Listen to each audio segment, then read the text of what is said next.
Welcome back, Flechr again. This is the next to last video in this series. In this video, I'll cover version differences, alternative categories from the main rankings, expand upon different playstyles, discuss some resources, and finally present some more good goals, and take a break from objectivity to present some of my own opinions before I present a myriad of other ones in the final video. As I mentioned way back in the equipment video, there are 3 different versions of GoldenEye that were released. NTSC, sometimes referred to as English, NTSC-J, commonly referred to as Jap, and finally the PAL version. Each version is slightly different and presents different advantages and drawbacks. While the records on each version are tracked separately on the version records page, each version is ranked together on the main rankings due to a lack of major timing differences in GoldenEye, which are present in other games like Mario Kart 64. NTSC or PAL are the versions that most people are probably familiar with unless you're from Japan. The biggest difference between these two versions is the frame rate. NTSC runs at 29.97 frames per second, while PAL runs at 25 frames per second. This leads to PAL generally feeling slightly slower and clunkier, which is best seen if you compare the time total of the NTSC and PAL records. Some minor differences exist as well. On PAL, as previously discussed, C right outprioritizes C left, while the reverse is true on NTSC. The ammo count is slightly higher on the screen on the PAL version, and the in-game music is slightly sped up in comparison to the NTSC version. In addition, the operation of the watch laser is slightly different. On PAL, the watch laser is on for 2 frames, off for 1, and on NTSC it is on for 2 frames, off for 2 frames. As such, the watch laser is active a greater portion of the time on PAL. While at a disadvantage on the vast majority of levels, PAL has several levels where it has the fastest times. The levels where PAL is slightly advantaged, such as Train, Jungle, Caverns SA, and Aztec, are some of the laggiest levels in the game. These laggy levels are good on PAL because of the lower frame rate. With a lot of lag, you'll often see frame drops on levels like these, and PAL is advantaged here simply because there are less frames to drop. While not even necessarily the fastest version on these levels, despite this, using PAL makes it slightly easier to play well because the game runs just a bit smoother. Train especially is advantaged on PAL because of the watch laser difference I mentioned earlier. Jap, which is easily the least common version outside of Japan, has quite a few advantages over the other 2 versions. The biggest disadvantage of Jap is that the game is obviously in Japanese, which makes it just a bit harder to parse out the text, but after playing for a while you'll know enough about the game to make it work just fine.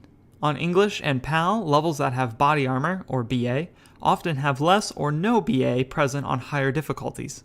All of these BAs are present in the Japanese version on all difficulties. This makes Jap the preferred version for levels that are harder to survive and lack BA on NTSC and PAL, such as Cavs 00. Other hard to survive levels, such as Silo 00 and Jungle 00, are easier to live through thanks to the extra BA, even though the records are either on a different version or don't use the BA at all. Auto-aim also works differently on Jap. On English and PAL, the auto-aim progressively loses strength as the difficulty goes up, and while the same is true on Jap, the tiers of auto-aim are shifted in favor of stronger auto-aim on Jap. English or PAL Agent auto-aim is about equal to Jap Secret Agent, and English PAL Secret Agent auto-aim is approximately what you'd find on Jap 00. Jap Agent then is stronger than English PAL Agent. This makes Jap easier to play on levels that require clean, quick shooting of guards such as Aztec and Control. In addition, on Jap, Silo has a couple extra guards, and additional opening cutscenes not present on English, but are present on the PAL version. Jap is also considered a kind of middle ground between English and PAL on the laggier levels like Jungle and Train, but this is pretty much just based on player experience and feel rather than hard evidence. Once you've worked on developing your skill and game knowledge, I highly encourage hunting down a Jap cart. The BA and auto-aim advantages really help on a lot of levels. If you play NTSC already, the good news is that you don't need a different console to play it. The only region lock between NTSC and Jap is a physical one, seen in these tabs on the back of the cartridge. All you need to do is unscrew the back and replace it with one from an NTSC game cart that you aren't using. This requires a special Gamebit Screwdriver head in order to do, but those are cheap and easy to acquire. I've linked one option for this in the description. You're looking for the 3.8 size. If you use PAL, unfortunately you'll need a different console and setup most likely to do this, so make sure you're ready to graduate up to NTSC before investing. If you use NTSC, a PAL setup is largely unnecessary. Very few GE players outside of Europe and Australia have both, even amongst the top players. Only invest in this if you are really keen on some of the PAL Advantage levels, as you need a separate console, cart, and very likely a different TV, and possibly a different capture setup in order to play PAL at all. If you're wondering what version to use on a given level, looking at the version records page will give you a general idea for what people consider best, although a lot of the time it varies a lot player by player what they prefer and don't have a definitive answer for what the best version is. The version records page is not a perfect representation of what is possible on each version, as players haven't fully optimized every version to a complete extent. I recommend considering for yourself the various aspects such as BA and auto-aim, as well as your personal perception of what version is smoothest when deciding what to play for a level. While the main rankings traditionally draw the majority of a player's attention and are the biggest and most respected part of the community, several other categories are often played and represent another avenue of competition. The biggest of these is the LTK rankings. LTK stands for License to Kill, named after the multiplayer game mode of the same name in which you and your opponents die in one hit. This category had a large enough popularity base to get its own page on the main Elite website. The LTK rankings operate exactly the same way as the main ranks, except that for time rankings you are ranked first by how many levels you've completed and then by total time. LTK is played using the 4th difficulty setting unlocked after beating the entire game on OO Agent, which is labeled as 007. This mode acts like OO Agent difficulty, except you are able to adjust the guard's stats, including health, damage, accuracy, and reaction time to provide unique challenges. Auto-aim in 007 mode is also different. It is in between SA and 00 in strength, and is also stronger on the Japanese version. Two main categories exist on the LTK rankings, LTK and DLTK, which is Dark License to Kill. LTK has enemy damage, accuracy, and reaction time set to max, and health set to minimum, meaning that enemies die in one hit, but you do too, and the guards will shoot you almost immediately upon seeing you. Damage inflicted either indirectly via explosives or by drones is not affected by these stat changes, meaning you won't be instantly killed by every source of damage present in the game. Sometimes, mostly with guards wielding clubs, one hit will not kill you despite the damage being set to max. DLTK is the same as LTK with the exception that enemy health is set to 1000%. This means that guards take the equivalent of 10 headshots to kill. DLTK is significantly harder for this reason, which is why a level wasn't first completed on DLTK difficulty until Ilu beat Facility in 2 minutes and 43 seconds back in January of 2006, and the last level to be completed on DLTK, Silo, wasn't beaten until Adam Boson finally completed a run in 2013. Due to these extra challenges presented by guards, LTK and DLTK often have very different strategies to those present on the normal ranks. Playing LTK often requires much more patience and strategy in approaching completing a level, especially with DLTK. If you're interested in playing, proof for LTK is provided the same way as the normal ranks, except that after completing the level, you need to show both the enemy stats screen and the cheats menu. To post an LTK time, you have to go to the LTK rankings page and click the box at the top. A lot of the best LTK and DLTK players are also players that have had some success on the normal rankings, with players such as Ilu, Boss, Icy, and Flechr having respectable positions on the GoldenEye and Perfect Dark rankings while spending a lot of their time playing and optimizing this category. GoldenEye has traditionally been run in a heavy individual level-based manner, leaving the RTA runs most common in other games behind in the spirit of strong optimization of the individual level. Full game runs still exist and are present like LTK on their own page. No point system exists for this, and it only shows the top 50 runs for each category. Most of the best full game players are also the best IL players, as this practice on ILs provides an excellent base for playing each level in a row. Occasionally, top players will compete to lower these times, but in general they see very little activity. The categories currently present here are Agent, Secret Agent, 00 Agent, 100%, and all 60. For Agent, you play the game from Dam to Cradle. For Secret Agent, Dam to Aztec. For 00 Agent, Dam to Egypt. For 100%, you play the entire game on 00 Agent and then go back and unlock the remaining cheats present on a variety of Agent and Secret Agent levels. And for all 60, you play Dam through Egypt on all 3 difficulties. Submissions for RTA runs are present on the single segment runs page. Many players like to do RTA races where multiple players race to see who can complete a full run before their competitors. These present great opportunities to practice the game as well as interact with the community, and I highly suggest finding players of your skill level to race against on occasion. With the myriad of cheats and 007 mode in the game, several other minor categories have seen runs and competition over the years. These have all been done largely for fun and as a little thing on the side. Many of these categories don't have their own proper rankings, and mostly exist on the forums in various threads. Perhaps the most played of these modes is Turbo Mode, where you turn on the turbo cheat and play through the level as normal. Enemy Rockets has also been a popular category, where you play through a level with the Enemy Rockets cheat on. Another one that has seen some play is what we've dubbed Pinball Mode. This is played on 007 mode with enemy health, accuracy, and reaction time set to max, but damage at the minimum, meaning you are almost constantly being shot by enemies and bounced around, but take no damage doing so. One side leak that saw a fair amount of play earlier in 2018 was one I came up with and Dusky developed further, known as the OFOS leak, which stands for Objective Failed on Screen. The basis of this one is that you intentionally fail an objective and quit out as soon as the objective failed text appears on screen. Your time is the quit out time on the end screen. Several other leagues don't have much, if any, representation on the forums or really anywhere else, such as the all right strafe and all left strafe leagues, where you play while constantly holding left or right strafe, the Cinema 16:9 ratio league, which is self-explanatory, and a category I've dubbed Meme %, where you take a suboptimal route through a level and see how quick you can complete it. All of these little side leagues present more opportunities to enjoy playing the game and have some fun on the side, perhaps after a long grind or frustrating session. Again, these are largely just done for fun, but enjoying the game is an important part of keeping a healthy mindset, so these modes can help with that. In the last vid, I started to discuss the different playstyles people use to approach the game as a whole. Rather than present positives and negatives about each one, I'm instead going to describe the most common approaches and let some of the players that play in that manner speak for themselves in the next video. Players of all these styles have had success and respect from the community. Sometimes labels and names have been applied to these groups, other times not. One of these approaches is grinding out one level at a time.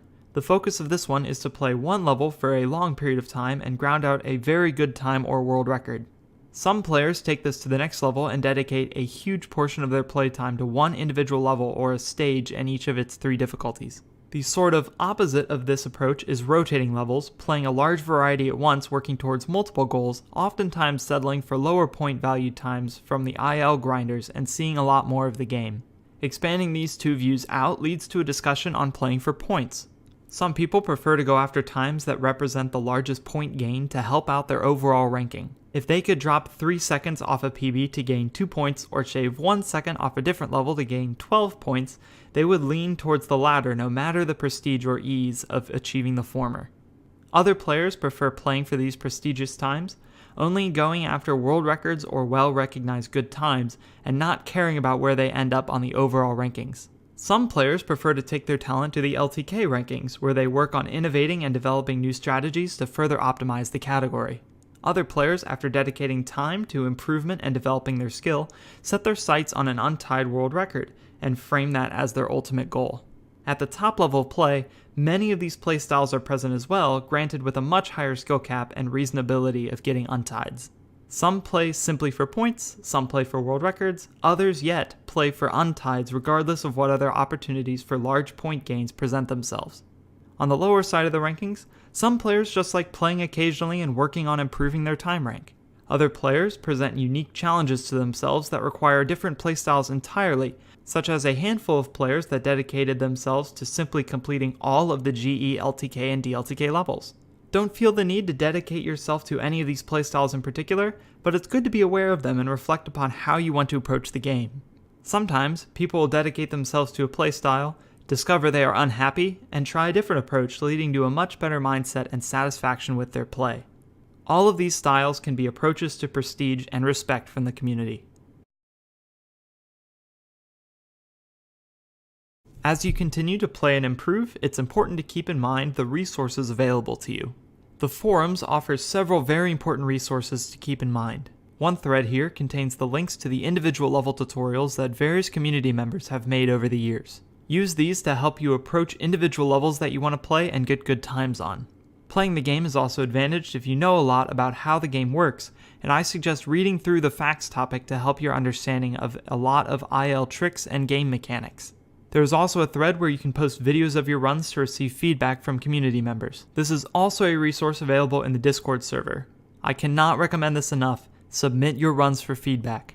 Especially when you're starting out, lean on the people that know the game well and have a lot of experience. Being stubborn and oblivious to your own mistakes and shortcomings will not get you very far, and developing the skills to self-critique is extremely important to doing well playing the game. No matter how much knowledge that you have, someone will likely see something you didn't, and this can help you be aware of things to look for in future runs. The forums are also host to a handful of write-ups and other things that can be helpful to read, such as a post Icy made about improvement and another of his about different playstyles, both of which I've linked in the description. Streaming your gameplay can also be helpful, as oftentimes community members enjoy looking for new streamers and providing advice and encouragement. It's hard to stream GoldenEye and not have a leader stop by and chat at some point, so it's a great way to get involved in the community and learn more about playing the game. With 60 levels to choose from, it can be hard to figure out where you want to turn your attention to once you've started playing the game for a bit and covered some of the good beginner goals I discussed earlier. This is the part of your advancement as a player that turns to a more subjective viewpoint. Up until this point in the videos, I have tried my absolute best to remain as objective as possible, compiling numerous points of view and presenting as much definitive guidance as I could. This is where that portion ends. There really is no perfect, definitive, fully agreed upon path at this point. Once you've moved past being a beginner, a lot of doors have opened up to you, and it's up to you to choose which one you go through. The rest of this video will contain my personal advice and suggestions for levels and times to go for, and the next video will contain advice and opinions from a large number of other players, as it's important to listen to a large variety of thoughts and opinions before deciding for yourself what you'd like to do. So again, this is where objectivity ends and subjectivity begins. The rest of this video is my own personal thoughts and opinions on how you should approach the game, so please treat it as such. Up to this point, the vids have covered exactly the path I'd suggest you take. Runway 24 no self boosts, full game playthrough on 00, Dam 54, Runway 23, B118, Archive 17, with the last 4 being in no particular order. At this point, it's time to get some points on the ranks. Don't let yourself get caught in a mindset where you think you can't get times worth points. With some self-discipline and effort, anyone is capable of a myriad of good times worth points. I would personally suggest you pick one of the 4 levels I mentioned earlier and shave off a second. Dam 53, Runway 22, B117, and Archive 16 all present 90 plus pointers and will likely remain so for a very long time. This gives you a good foot in the door of the rankings, as you won't be in danger of losing too many of these points to other players beating your time. By the way, this is something we call a bop, as someone getting a better time than yours bops down your time and makes you lose a point if it was worth any. These 4 times were all once the most common world records, and these 4 times are still commonly referred to as the Boring 4, despite only one of them still being world record at the time of recording this vid. Runway 22 still holds this appeal as a world record as of the moment. As the only level without an initialed world record right now on the ranks, it's a very common starter time. If you want a world record in GoldenEye, this is the one to get. I plan on making a Runway 22 tutorial video in the near future, and once it's made I will link it in the description below. In the meantime, I've included a link to a write-up about the nade juggling. Use 2.2 control style, and instead of throwing nades at the ground, you'll juggle them up in the air. After getting 22 on Agent, 23 on SA is free points, so I very much suggest grabbing it quickly, just keep using 2.2. 22 took me about a week. SA23 took me 3 hours, and I had to get it twice because the first time I got it the recording messed up. Getting 39 on Runway 00 is also pretty easy, just learn the tank shots, and with 22, 23, 39, you can leave Runway alone for a while. Dam 53 was the first time I got worth points, a run I'm still proud of to this day as I got it without boosts with 2.2 control style. When going for it, use 2.2 and learn the modern gate strat. Yendis made a short tutorial for that. I've linked it and Wodahs Dam 53 tutorial in the description.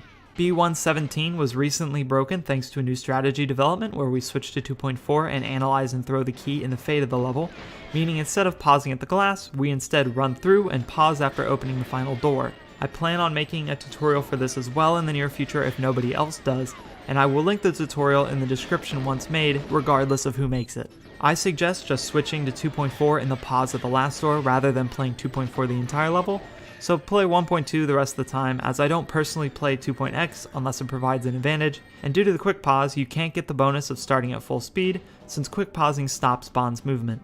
Speaking of, quick pause as you're waiting on the first door to open and go in front of the table with Boris and the key. Archive 16 is tight at first, but all comes down to practice and execution. C-up or strafe starts are still good here, and I personally suggest 1.2 when going for 16.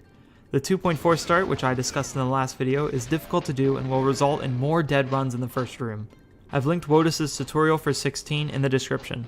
All 4 of these are solid times, which if you plan to stick around for long are must-haves on your times page, and are all achievable by newer players. Once you've achieved these 4 times, plus Runway SA and OO, I suggest picking and grinding a level that has 2 qualities. 1, it is a level with a fair amount of skill and OCB involved, and 2, it is a level that you like. Facility, Aztec, Archives SA and OO, Train if you have PAL, Silo, and B2 are all levels that come to mind. Grind it like mad, grind multiple difficulties on that same level too. Let it be a kind of OCB boot camp. You'll see your progress as you gradually get faster and faster times. Watch your PBs. Did you just get a Train Agent 120? Go back and watch your 134, see all the slower stuff you did and learn from it. Once you have a solid base of skill, you'll be able to approach any level and PB quickly. For me, this level was Aztec. I ended up playing it regularly on stream for about a full month, and it really helped develop my skill and overall perception of how to play the game. But I do suggest that you find a development level that calls out to you and that you enjoy playing. With the boring 4 points across the board on Runway and 100 plus points or so on this development level, you'll be sitting at around 600 points and be ready to make some further strides. At this point, there's too many things I could suggest and have typically given advice on an individual basis. I'll mention a handful of times that I suggest if you're looking for solid pointage. Streets SA and 00156s, S2 SA 56, S1 Agent 103, S2 Agent 47 if you're interested in R leaning, and Streets Agent 113 are all good ones that aren't terribly difficult to get. Once you're pretty comfortable with the game, I highly suggest going for Depot Agent 24, since 24 isn't difficult, it just takes some patience and clutchness. I'm also going to indulge myself and say don't play Frigate Agent until you can hit at least 24 pace every single run. It is not a good level for developing playing skill in my opinion.